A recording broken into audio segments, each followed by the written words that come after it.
Welcome back to the corner, everyone. I am the DM as always, and today we got one from IGN.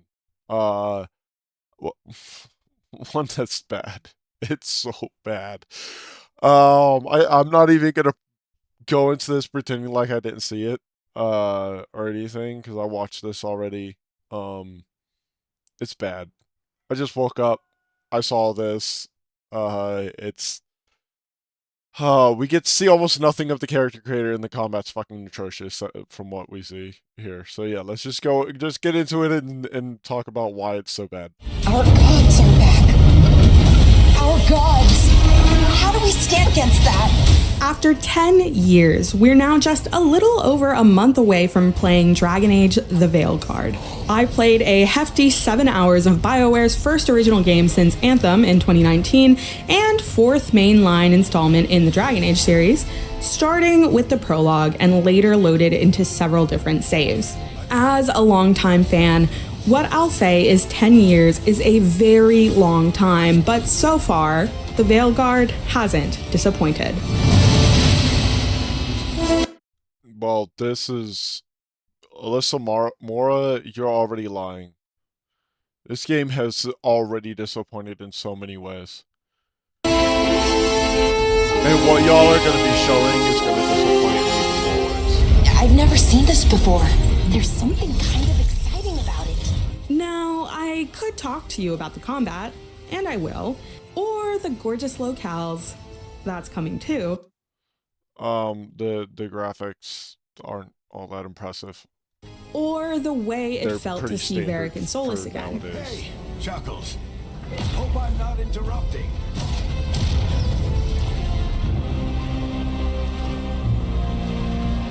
Or I could skip straight to the character creator and start with, there's so much hair. Look, I loved Dragon Age Inquisition, but fans have long acknowledged the limitations of its character creator. The Veilguard blew me away in that regard. After the lackluster options of the last entry, it's... Here's the thing. Having a ton of character creation options is the standard now because of Baldur's Gate 3.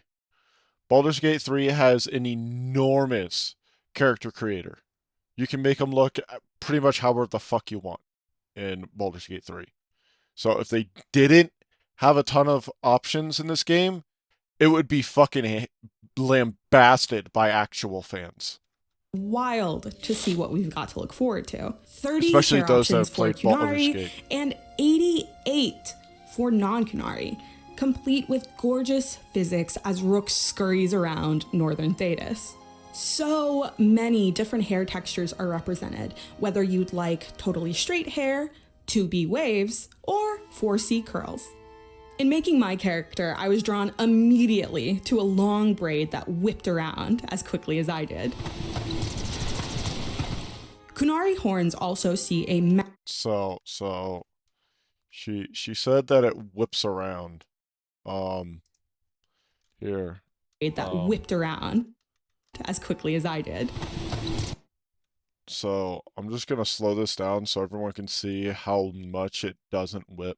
So watch, keep an eye on this, right? She whips around. The hair stays directly behind her at the center. It doesn't whip. It doesn't move at all. This is something that I harp on a lot of how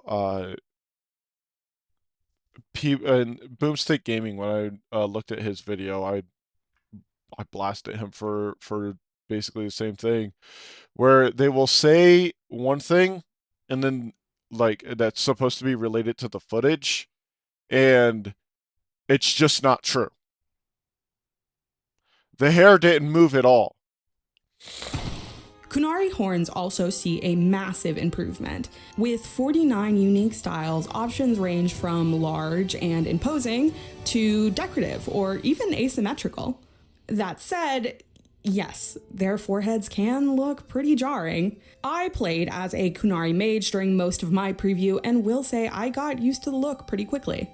Dragon Age the Veilguard actually only marks the second game of the series where you can play as a Qunari, so the odd imbalance of forehead versus face feels like stylistic growing pains.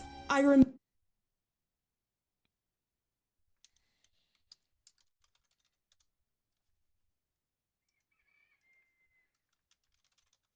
Oh, you need to do that.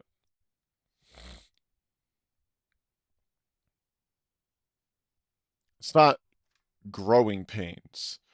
It's how the Qunari look. In fact, Sten Dragon Age. This was the very first Qunari. He didn't even fucking have horns. remain curious about whether more time with the character creator might help. The air shock of Dragon Age 2 is, in my opinion, such a beautifully crafted model, and I would love to be able to create a Qunari Rook that feels as memorable. Customization. But you can. You can. Certainly doesn't stop at hair, or horns, of course. Every aspect of your Rook is editable, even allowing for facial asymmetry if you choose. Sliders allow you to change everything from head shape to the melanin in your skin to the presence of vitiligo. Perhaps my favorite addition, however, is the introduction of body diversity. Cyberpunk 2077 and Baldur's Gate 3 had whiffs of this, but nowhere near what you're capable of in the Veilguard. You wanna know why? Because your fucking diversity, inclusivity bullshit didn't fucking matter. They made a game that was actually good. That's what they focused on. They didn't focus on some fucking bullshit agenda that no fucking gamer actually gives a fuck about. In fact, it's gotten to a point where gamers are starting to fucking boycott games that do nothing but fucking peddle some bullshit agenda. Which is much more similar to the breadth of the character creator in Dragon's Dogma 2. This kind of character creator is like one of the most common in video games. I see this kind of character creator far more often than I see any other kind of character creator. So her to be like, oh, it's more like this is fucking stupid because this is almost the standard. For each of the 4 races, there are plenty of presets to choose from, all with varying heights and muscle or fat distribution. Once you've chosen your preset, however, you can build further upon those elements as much as you'd like. So like every other character creator. This isn't absolutely nothing new. First is a triangulation of coordinates, allowing for many unique combinations of body types that are thinner, larger, or more muscular. Height sliders are fun, especially when it means watching my particularly short elf ruin years of Solas's ritual planning by pushing over a statue. Height sliders aren't fun. Height sliders have been in games since the dawn of fucking character creators. It's nothing new. It's nothing important. The options it's nothing feel impressive. almost endless. There's even a glute slider. And yes, I gave my Rook one hell of an ass. All of this is only scratching the surface. I haven't even gotten into facial hair, makeup, scars, or tattoos. As an elf, my Rook sported some Vaseline, but there are so many different designs for both the face and the body to experiment with. While I didn't spend very much time exploring customization for the Inquisitor, I just know we'll all get the chance to make them in the way we've always imagined. It's good to see you again. Also, it may be a relief to some of you to know that Veilguard abandons the awful green lighting of Inquisition's character creator and instead allows you to cycle through several lighting options in service of creating Rooks that look just as good in gameplay as they do when you create them. The reason why that exists, I'll move myself. The reason why these exist is because they're in Final Fantasy XIV. And people really, really like that. That's why they exist.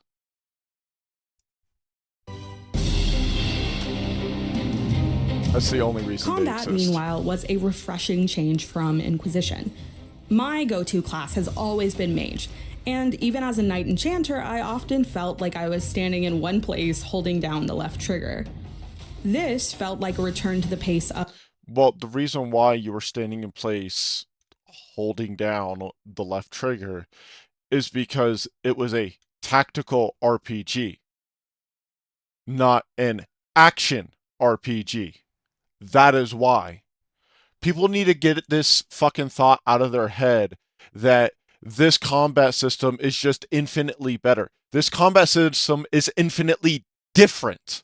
The combat system in Dragon Age Veilguard is so far and away removed from what Dragon Age was. Dragon Age Origins, Dragon Age 2, and Dragon Age Inquisition are tactical RPGs. They're not action RPGs. There's a fucking difference. Of Dragon Age 2, with innovations that improve upon the experience of battle overall. The Veilguard introduces a new fighting style for mages featuring an orb and dagger for close quarters combat. It's tailor-made for players like me who love magic, but also really like to stab. During my preview, I played through the prologue and then dropped forward into various points of Act 1, so I really got to quickly experience the progression Rook and their companions can go through as fighters. We may not be able to take control of our companions this time around, but the Which is still a downside. That still takes points off. Veilguard really encourages strategizing with them. They'll call out to you when they've rebuilt their mana or stamina, and the ability wheel even suggests combos. I really hope we can turn off their voices. Like I don't care if their mana and stamina is full. Like all I care about is whether or not they can actually do what I tell them to do, and even that is heavily limited. My focus during the event was mission driven, so I didn't get as much of a chance to interact with the characters as I would have liked, but even the brief moments of banter endeared me to them pretty quickly. It didn't break. You call that nice and quiet? Each class gets its own ultimate ability, think the focus ability, along with a ranged attack.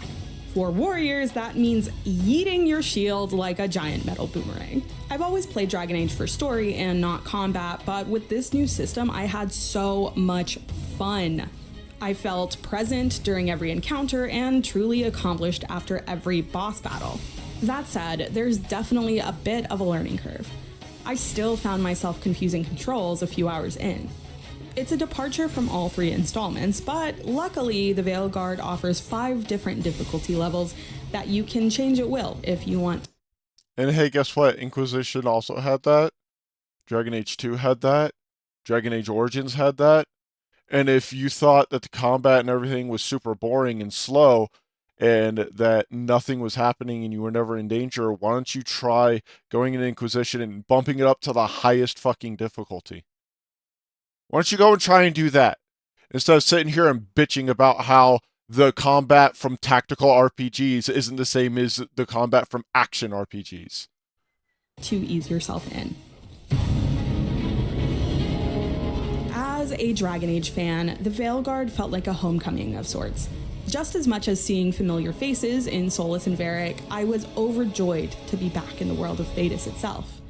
Moving us north allows for... What do you mean back in the world?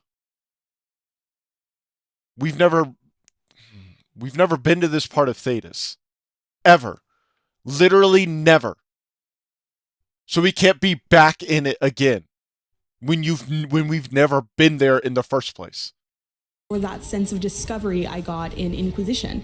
And if I'd encourage anything, it's to really look at your surroundings. Not only are there small environmental puzzles to entangle, along with small and effective moments of visual storytelling, but the horizon is full of breathtaking scenery that drives home the scale. It's not breathtaking. These are standard level graphics. These are what is expected of graphics nowadays from big AAA publishers. Scale of these locations I've personally always wondered about. One new locale, for instance, is a gorgeous underwater prison called the Ossuary. I won't spoil what you're there to do, but the design alone makes it one of the most memorable moments I've had in any Dragon Age game. Even after hours of gameplay, I still felt like I could have played for many hours more. I'm optimistic about the Veilguard and excited I'm not. for it in a way I haven't quite felt about another game in quite some time. If you'd like to see even more of the game, check out... Yeah, so this is the end. So yeah, this video is fucking terrible. From IGN, they show almost none of the actual character creator. All they show is a size slider, sliders that are present in every single character creator in existence, and some hair options. And like, I mean, I guess we got some like tattoos. And like, that's it. Show the actual character creator. Show us everything that's part of it. IGN and all these other people keep saying how you're able to do all these other different things, and then they never show them. What about the fucking being able to set the world state? People are bragging about that, yet no one's actually showing what it looks like in the fucking game. And I'm going to be honest, it probably doesn't exist. Yeah, this is a fucking terrible video from IGN. And the fucking character creator, it's no wonder it's got fucking 12,000 dislikes. It's because it's a fucking terrible video that doesn't show goddamn anything other than everything we've already fucking seen and known. Like, everything that she talked about is like, oh, this isn't the character creator, this isn't the character creator. We already knew all of that shit was in the character creator. It's all fucking bad. It's all terrible. And their entire fucking video is bad. Yeah, that's all I got to say. So, thank you all for coming to the corner. I've been the DM. If you liked the video, hit the like button, hit subscribe. If you didn't like the video, hit the dislike button, leave a comment, let me know why, and I will see you all next time.